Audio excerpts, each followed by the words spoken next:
Hello my dear students, good morning to all of you and welcome to my online class. In the last lecture we have studied practice set 3.3.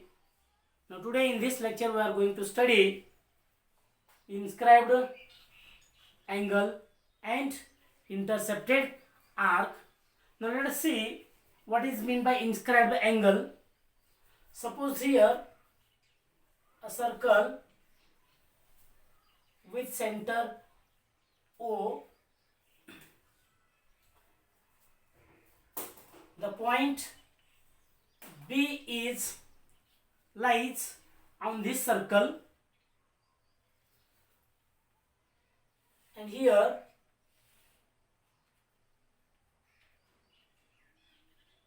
angle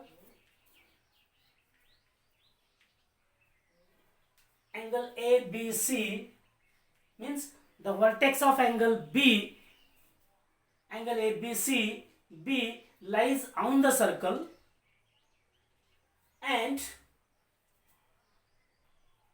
the arms of angle ABC, each arm of angle ABC contains one end point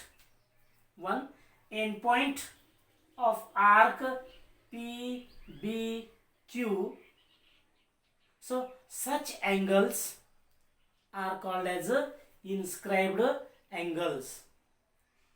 आता बघा इथे हा जो angle आहे ABC, या अँगलचं vertex B हा कुठं आहे, सर्कलवर आहे, बरोबर आहे. मग ह्या अँगलचे जे आर्म्स आहेत म्हणजे बाजू आहेत, हे बाजू PBQ या आर्कचे एक एक एंड पॉइंट त्या बाजूवरती आहे, आणि अँगलचा व्हर्टेक्स कुठे आहे, सर्कलवर आहे, बरोबर आहे, सर्कलवर आहे. मग अशा वेळेस अशा प्रकारचा जो अँगल्स असतात त्या अँगलला इन्स्क्राइब्ड अँगल असं म्हणतात. तर ह्या ठिकाणी angle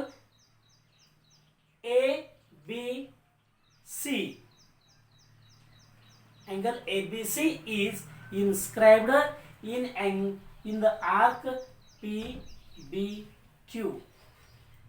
So here angle ABC is a inscribed angle in the arc. Which arc? PBQ. ABC नाही का, तर A आणि C हे जे पॉइंट्स आहेत ते सर्कलवर नाही आहेत. PBQ या आर्क मध्ये तो इन्स्क्राइब्ड आहे, म्हणजे हा पॉइंट इथंच असतो असं नाहीये. आता बघा दुसरा अँगल आपण दुसरं काढलं, हा देखील हा जो अँगल आहे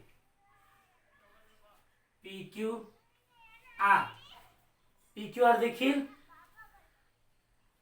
बघा अँगल PQR हा कुठे इन्स्क्राइब आहे, PXQ या आर्क मध्ये इन्स्क्राइब आहे.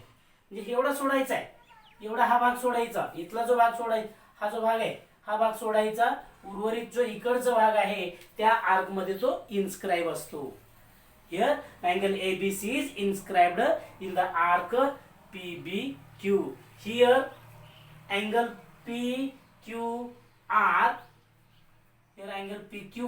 is inscribed in the arc PQR or PXR. Okay. आता इथं बघा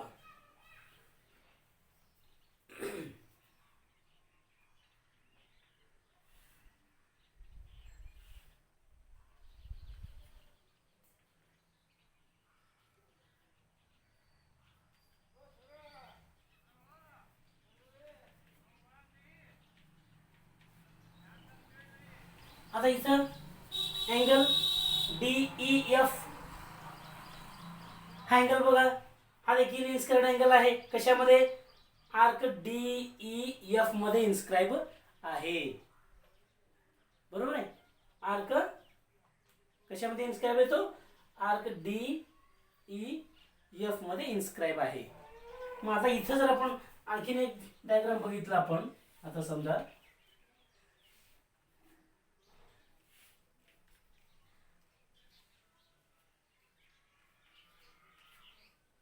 आता इथं बघा एबीसी हा जो अँगल आहे, एबीसी हा अँगल आहे, तो अँगल इन्स्क्राईब आहे का बघा.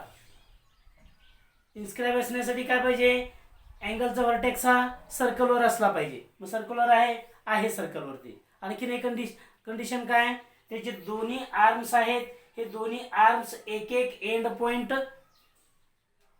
काय केलं पाहिजे, त्याच्यावरती त्या आर्मवरती असलं पाहिजे. मग या आर्मवरती एक एंड पॉइंट आहे, मग ह्या आर्मवरती पण एक एंड पॉइंट आहे, परंतु तो अँगलचा व्हर्टेक्स असता कामा नये. अँगलचा व्हर्टेक्स असता कामा नये. हे अँगलचा व्हर्टेक्स आहे, एंड पॉइंट आहे त्या आर्कचा, परंतु अँगलचा तो व्हर्टेक्स आहे, त्यामुळं हा इन्स्क्राईब अँगल नाही. ओके. आता परत बघा, सपोज हिअर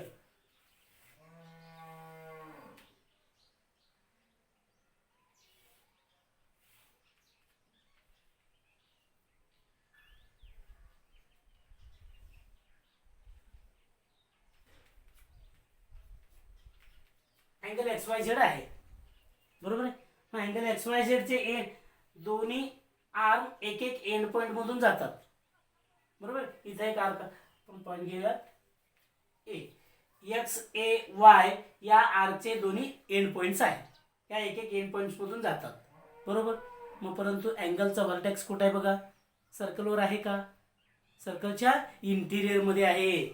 मग इंटिरियर मध्ये म्हणजे हा इन्स्क्राईब्ड अँगल होईल का, नाही होणार. तो इन्स्क्राईब्ड अँगल होण्यासाठी अँगलचा व्हर्टेक्स अट काय बघा, अँगलचा व्हर्टेक्स हा सर्कलवर असला पाहिजे, आणि अँगलचे दोन्ही साइड जे आहेत ते दोन्ही बाजू, या दोन्ही बाजू त्या आर्कच्या एक एक एंड पॉइंट मधून गेले पाहिजे, तरच तो इन्स्क्राईब अँगल होतो. इथं हा देखील इन्स्क्राईब्ड अँगल नाही. आता आणखीन एक बघा त्या ठिकाणी,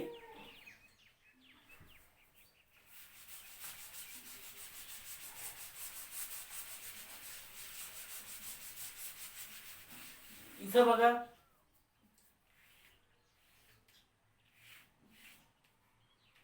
आता इथं हा अँगल आहे, अँगलचा व्हर्टेक्स कुठे आहे, सर्कलच्या आउटसाइडला आहे, एक्सटिरियर ऑफ सर्कल आहे. मग हे एंड पॉइंट्स आहेत, समजा इथं एंड पॉइंट्स आहेत. मग हे एंड म्हणजे त्याचे आर्म जे आहे ते एक एक एंड पॉइंट मधून जातात, परंतु अँगलचा व्हर्टेक्स हा सर्कलवर नाही, त्यामुळं हा देखील अँगल इन्स्क्राईब्ड अँगल नाही. मग आपल्याला लक्षात आलं असेल इन्स्क्राईब्ड अँगल म्हणजे नेमकं काय आहे. इन्स्क्राईब्ड अँगल म्हणजे त्या अँगलचा व्हर्टेक्स कुठं असला पाहिजे, सर्कलवर असला पाहिजे, आणि त्या अँगलचे दोन्ही भुजा म्हणजे दोन्ही बाजू, दोन्ही साइड्स, दोन्ही आर्म्स कुठून गेले पाहिजे, त्या आर्कच्या दोन्ही एंड पॉइंट मधून एक एक आर्म गेली पाहिजे. then and only then the angle is called as an inscribed angle, otherwise it is not an inscribed angle. Okay, understand? Now next, intercepted arc.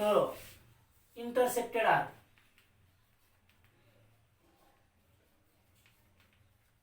intercepted arc.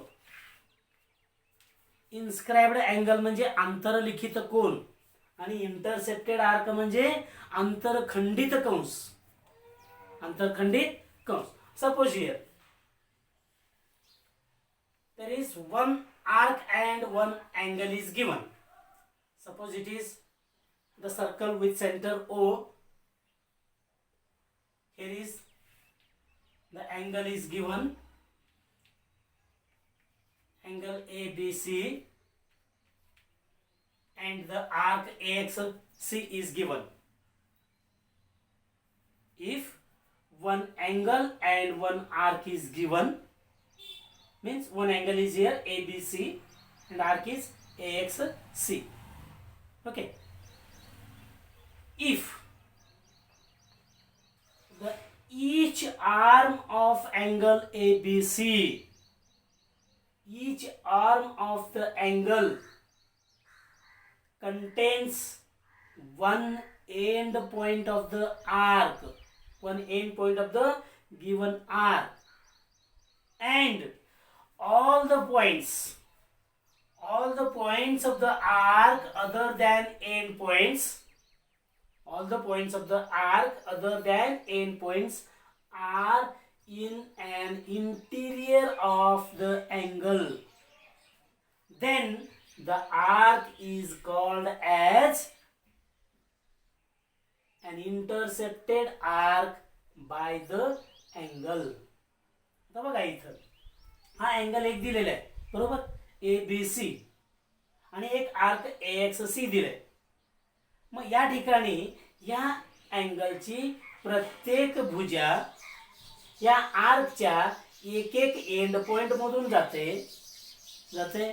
एक एक एंड पॉइंट मधून जाते, आणि त्या आर्कचे एंड पॉइंटला सोडून उर्वरित जे पॉइंट्स आहेत हे सर्व त्या अँगलच्या अंतर्भागामध्ये आहेत, त्याच्या इंटिरियर मध्ये आहेत.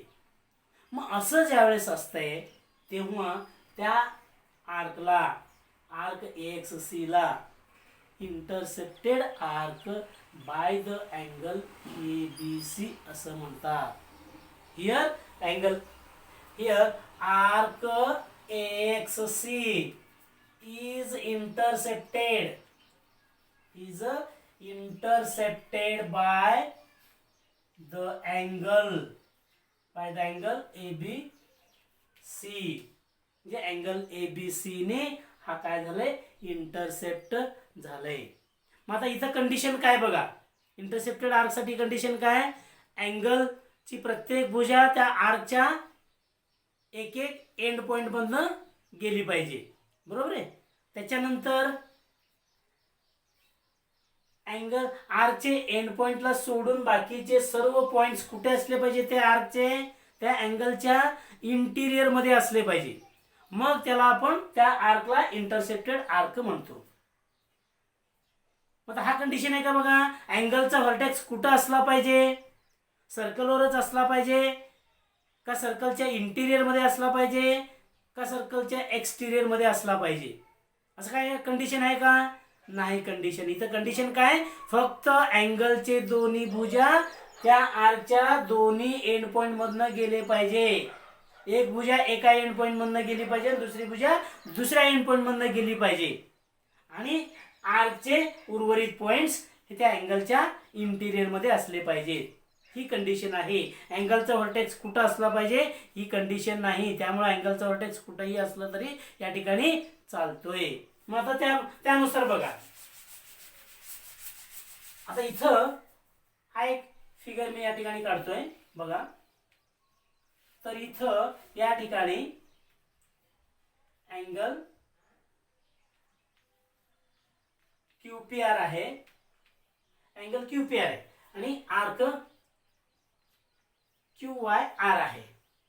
आता बघा इथं अँगल QPR याची प्रत्येक भुजा आर्क QYR च्या एक एक एंड पॉइंट मधनं जाते.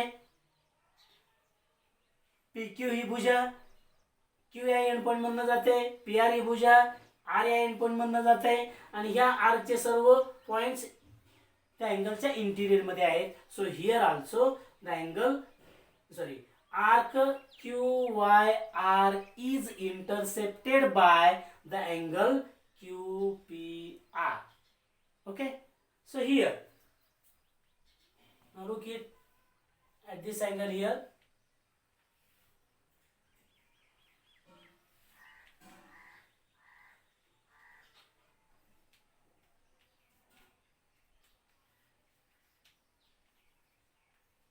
Now look here. In this angle or in this figure, arc AB is there. Here arc AB is there, and the angle ACB is here. The arm of angle ACB, each arm of angle ACB passes through one end point of the arc AB. Okay, so here arc AB is intercepted by the angle ACB. Again here the arms of this angle are also passing through the two end points of the arc PQ here.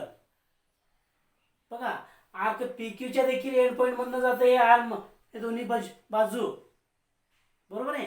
मग त्यामुळं arc PQ देखील काय आहे, intercepted arc आहे. म्हणजे इथं किती arc intercepted आहेत, दोन आर्क इंटरसेप्टेड आहेत बघा. आर्क AB आणि आर्क PQ हे दोन्ही आर्क इंटरसेप्टेड आर्क आहेत.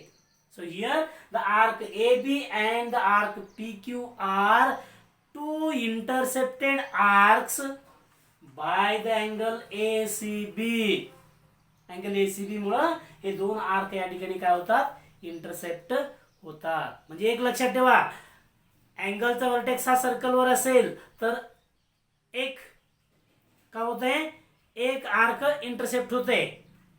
जर अँगलचं व्हर्टेक्स इंटिरियर मध्ये असेल सर्कलच्या तेव्हाही एकच आर्क इंटरसेप्ट होतंय. जर अँगलचा व्हर्टेक्स हा एक्सटिरियर मध्ये असेल म्हणजे सर्कलच्या बाहेर असेल तर किती आर्क इंटरसेप्ट होतात, दोन आर्क इंटरसेप्ट होतात. ओके, आता बघा पुन्हा इथं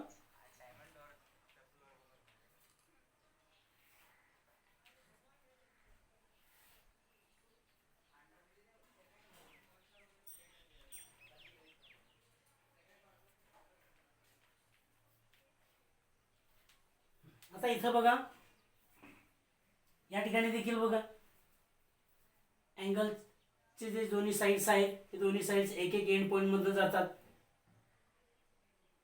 आणि अँगलचा व्हर्टेक्स इथं आहे म्हणजे इथे किती कंस अंतरखंडित होतात, इथे किती आर्क इंटरसेप्ट होतात बघा. हा एक आर्क इंटरसेप्ट होतो. So here also arc AB means AXB is an intercepted arc by the angle ABC. ABC या अँगल मुळे हा आर्क का होतो, इंटरसेप्ट होतो. Okay, now again here in this figure the arm of angle ABC, one arm is a secant, one arm is intersect the circle at point A and one arm is touches the circle at the point B, that means at the vertex. So here also the angle arc AXB is an intercepted by the angle ABC. Now here in this figure, look in this figure.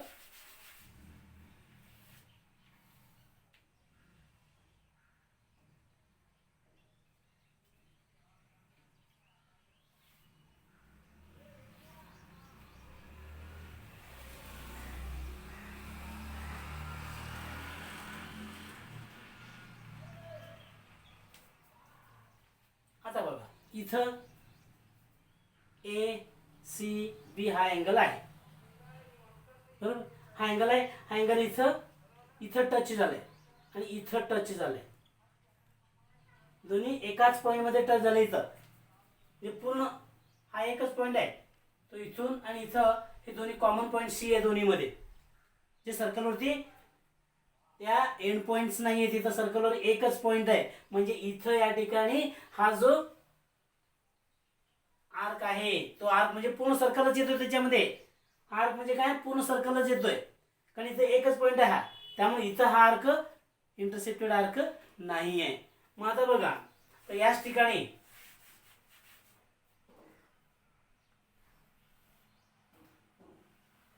दोन आपण tangent काढले, दोन tangent काढले. इथं हे दोन्ही tangent, इथं एक आहे, इथं एक पॉइंट आहे, इथं एक पॉइंट आहे. समजा इथं Q आहे PR.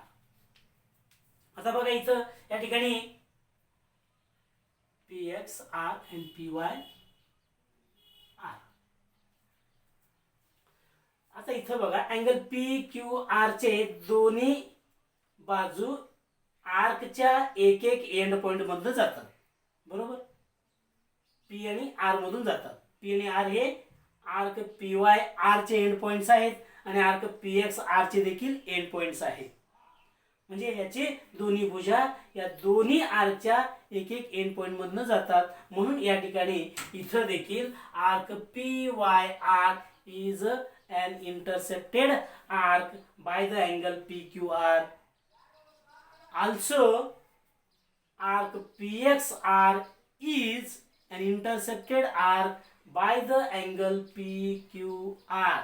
जिथं PXR हा आर्क देखील अँगल PQR च्या इंटरसेप्टेड आहे.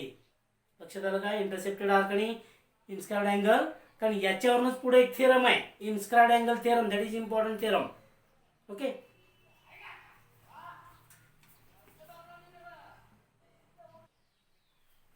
कळालं का बघा सर्वांना?